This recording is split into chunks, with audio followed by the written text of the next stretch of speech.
క్షమించండి నాన్న.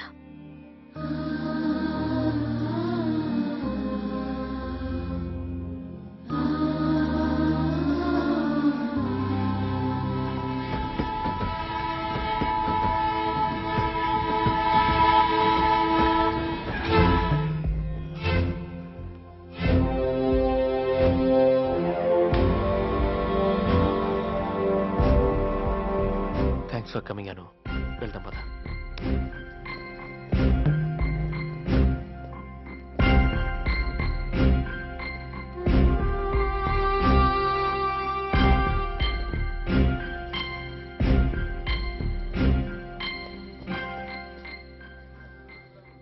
టెన్షన్గా ఉందా? మంచిగా తీసుకురానా?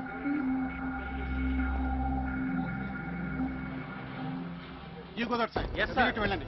వాటర్ బాటిల్ 15 రూపాయలు ఇవ్వండి.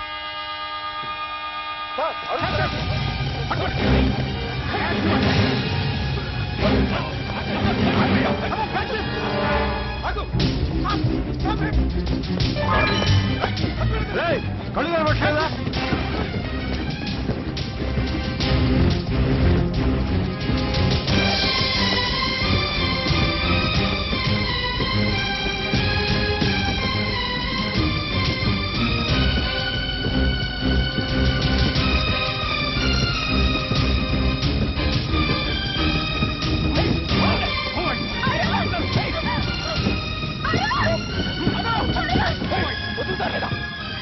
ఏంటండి మీరు? ఎందుకు అతన్ని పట్టించారు? పోలీసులు వెంట పడుతున్నారు, పట్టించాను. ఏం తప్పు చేశాడని అతన్ని పట్టించారు? అతను నేను పెళ్లి చేసుకోవాలనుకున్నావు. ఇంట్లో వాళ్ళు ఒప్పుకోకపోతే పారిపోతున్నావు. ఆ తప్ప?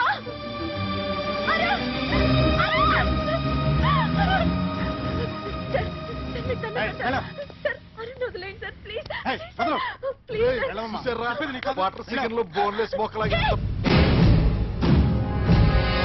చెప్తాను పదవే. కదా చెప్తాను.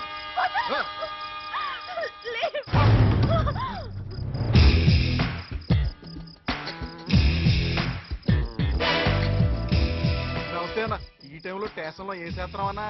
నీకెందుకురా స్టేషన్ లో నేనేం చేస్తున్నాను? నా మరదలన్నా ఇంట్లో నుంచి పారిపోయి వచ్చింది. మా అత్తేమో ఫోన్ చేసింది, ఇంట్లో దిగబడదామని తీసుకెళ్తున్నా. చా మరి అదేంట్రా? నాకేమో నీ మరదలు ఎవరినో ప్రేమించాన్ని పెళ్లి చేసుకోవడానికి పారిపోతుంటే నేను ఆపేయని చెప్పింది.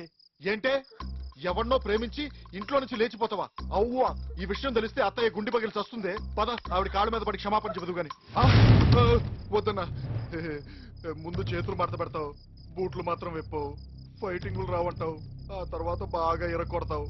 నిజం చెప్పేస్తానన్నా, మన జేపీ గారు లేరన్నా, వాళ్ళ అబ్బాయి అరుణ్ బాబుని ఇది ప్రేమించిందంట. అన్నో ఇది చాలా పెద్ద చింతామణి.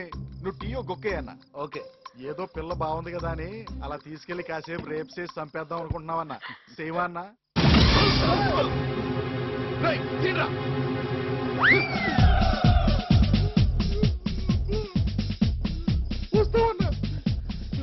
సూపర్ ఛాన్స్ అన్నా.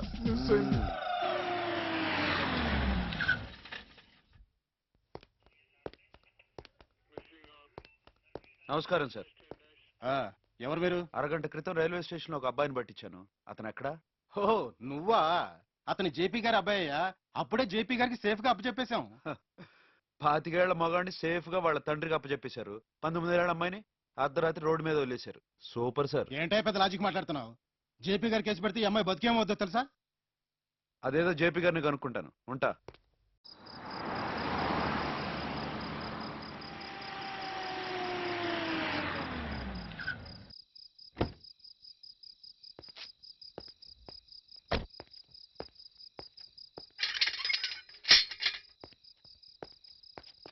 హలో సార్, జేపీ గారు ఎక్కడ? ఊరెళ్ళారు. వాళ్ళ అబ్బాయి? ఇద్దరు కలిసే వెళ్ళారు.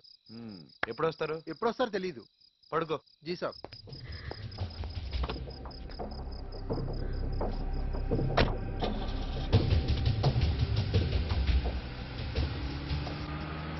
చూడు, జేపీ ఎక్కడ ఉంటాడో నాకు బాగా తెలుసు.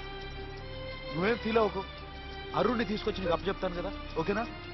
నా మాట నిన్ను మీ ఇంట్లో దింపేస్తాను. నీ గురించి నీ పేరెంట్స్ కూడా వరి అవుతూ ఉంటారు. వాళ్ళు నిన్నేమనరు, ఓకే? ఆగో, ఇంటికి తిరిగి రావడానికి నీకు సిగ్గు లేకపోయినా నువ్వు కూతురని చెప్పుకోవడానికి నాకు సిగ్గుగా ఉంది.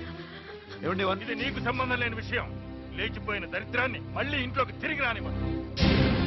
ఏ కూతుర్ను గొప్ప గాయనిగా చూడాలనుకున్నానో ఆ కూతురే నా మనసుని గాయం చేసింది. వెళ్ళు, నాకు ఇంకా 2 కూతుళ్ళు ఉన్నారే, వాళ్ళకి పెళ్లిళ్ళు చేయాలి. వెళ్ళి కనిచే అంటే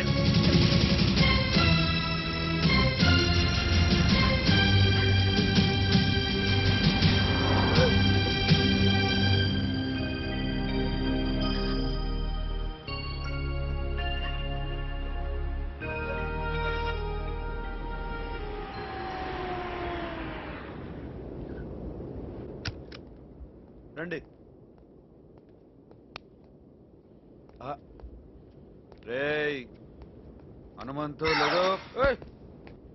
సారీ, బ్యాచిలర్స్ కదా, అప్పుడప్పుడు వచ్చి ఫ్రెండ్స్ ఇలా స్పెండ్ చేస్తూ ఉంటారు. ఏం పర్లేదు, నో ప్రాబ్లం. రండి. నోర్మయ్. కమాన్, కూర్చోండి.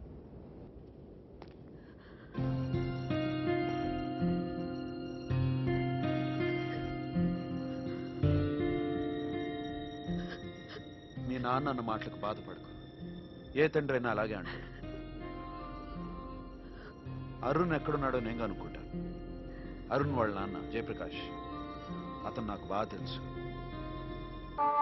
నన్ను దోచుకొందువటే, నన్ను దోచుకొందువటే వన్నెల దొరసాని కన్నులలో